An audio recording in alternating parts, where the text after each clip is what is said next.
Hey guys, Nick here with Gear Nut, and today we're going to be taking a look at the Mordax. So this knife has been one of the funnest fidget factor knives that's yet to hit the workbench or the review table.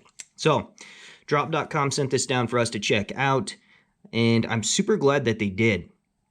I was a little skeptical at first about the aluminum handles, especially at this price point. You know, this thing is rocking about $240 on the cheapest.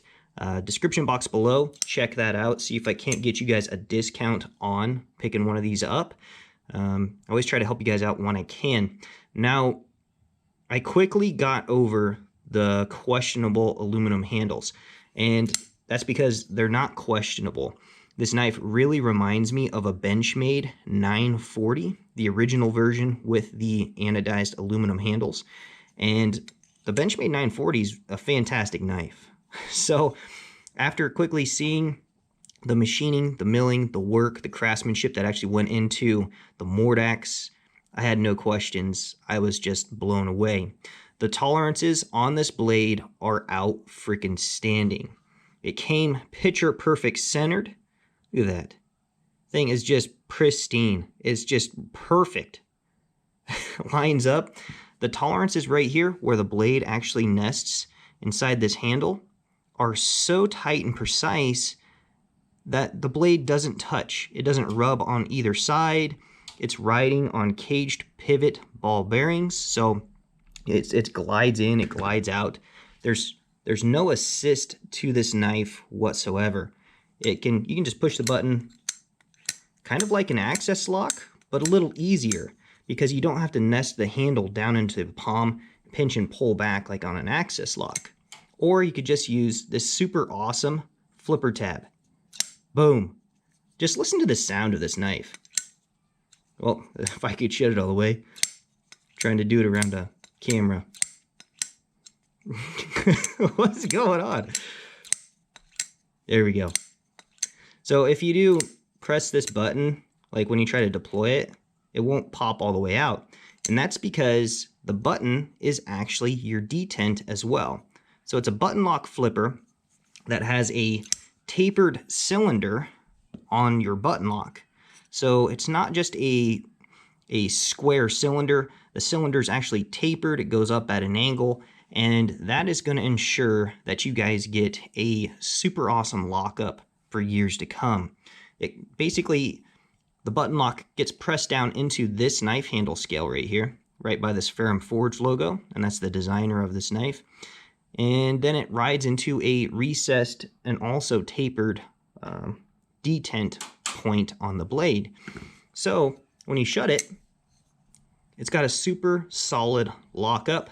You can shake this out if you put enough force and inertia into this and give it a sudden stop. Let me see if I could do it without cutting the table. There you go. So you can drop this knife open, but it takes a lot of effort and a lot of force. Under normal use and wear and tear, this thing is not going to fly open on you. You really have to get it at the right angle and give it that sudden stop at the end. So through all the cutting tasks, this blade has performed outstanding. The button lock, the flipper, everything is super awesome about it. It's built by ProTech Knives here in the US of A, and it's sold by Drop.com. And I'm super glad that they did that collaboration and brought this knife to market, because this fills the role of medium to larger size knives, if you're into those. It's also rocking that CPM 20CV steel, and that sucker came screaming sharp. Oh my goodness. Absolutely love it. It's proven to be one of my favorite steels so far, and I'll know more when I put this knife onto my Wicked Edge and put a mirror edge on this blade, because I want to do it. But I'm going to wear the factory edge down and see how long the factory edge lasts, and then I'll put a mirror edge on it and I'll see how long that mirror edge lasts, and we'll see which one's better. But this knife is thicker behind the edge, and I'm glad that they did that, because this CPM 20CV steel seems to be harder than the S30V that I'm used to from Benchmade. So with a harder blade, you definitely want a thicker edge, in my opinion. Yours may vary, just to deter it from chipping. So I'm glad to see that this does have a little bit of a thicker edge behind it. Plus, Mordax. Dude, this thing is a beef. It's a beefy knife. The anodization on the handle scales is truly awesome. I absolutely love the tone and the color of this green. As soon as I seen it, I was like, I've got to get my hands on the Mordax, especially the green milled version. The pocket clip, it's a right hand carry knife, guys. There's no left hand carry switch over pocket clip spot. You know, you can't just flop it over to the other side. The pocket clip is done beautifully. You know, it's a polished and smooth pocket clip. The edges on here are not sharp.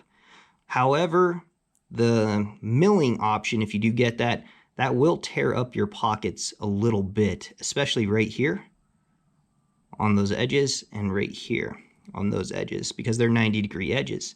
Gives you a great purchase on the handle and great grip, but at the same time, it does put extra wear on your clothing. Now, the screws on your pocket clip are recessed, so it can slide in and out and it doesn't catch and hang up right here. It does catch and hang up right here and right here, just a little bit. It's I would classify it as a deep carry pocket clip. However, where it's mounted on the knife, it's not a true super deep carry. However, it works. This knife fits picture perfect in my fifth pocket on my jeans. Of course, it does fill up the fifth pocket on my jeans. It's a big blade. But if I do that and I put it in the watch pocket, as I call it, basically I can not worry. I don't have to worry about the knife being rubbed up and scuffed and damaged by flashlights, keys, pens, lighters, and stuff like that that are also in that front right pocket. So I don't have to worry about that, and it's peace of mind because I do love the color on the scale. And of course, the anodization will wear off naturally, but I want it to polish and wear off. I don't want it to be scratched and beat up and worn off. So I try to keep that nice. If you do put this in your pocket and you just have it in the main pocket off to the side, riding up against the liner or the side of your pocket, and you put your hand into there, you do run into that flipper tab a little bit. It's a bigger flipper tab, and of course it has to be because of that huge blade stock. You know, it takes a little bit of effort to pop this thing out of the button lock detent. But I have found that, you know, I would run into this with my pinky just a little bit. It's not a big deal because the knife does it for me. And if you're asking, you know, questions and you're like, man, should I get it? Should I not? I would highly recommend you guys check it out. It's a super awesome design. It really speaks to me. I love the drop point blade, the stonewash finish. It looks outstanding. And then the fidget factor. And you can use it left-handed. I don't have any issues deploying it or shutting it left-handed. However, I wouldn't recommend carrying it in your left pocket unless the clip was reversible. So, but all in all, I absolutely love the Mordax. It comes in a pretty sweet little package, has a nice little drawstring bag in there as well. It's presented excellent, and I would highly recommend it. The quality is definitely there. If aluminum handles are not your thing, this knife might not be for you. So, but for me, I absolutely love it. I'm super happy to have this thing around in the collection. We'll do some more testing with it here in the future. But throughout all the everyday carry cutting tasks that I've faced, it was super freaking handy. There's plenty enough room for my medium-sized hands. If you have large hands, this knife would be a good knife for you. It's even got a nice little choil you can choke up here. However, I do wish that there was a little bit of jimping right here, just for a little more traction for that thumb. But it hasn't been an issue. I have found myself cutting packages and stuff open like this. I'll slice away from me. The milling on here is just truly outstanding. Yeah, so go over to drop.com, check those links in the description box below.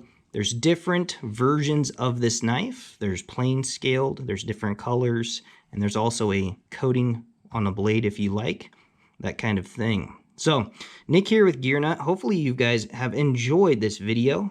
And if you're wondering my thoughts on the Mordax, I abso-freaking-lutely love it. The fidget factor alone is enough for me to buy this knife.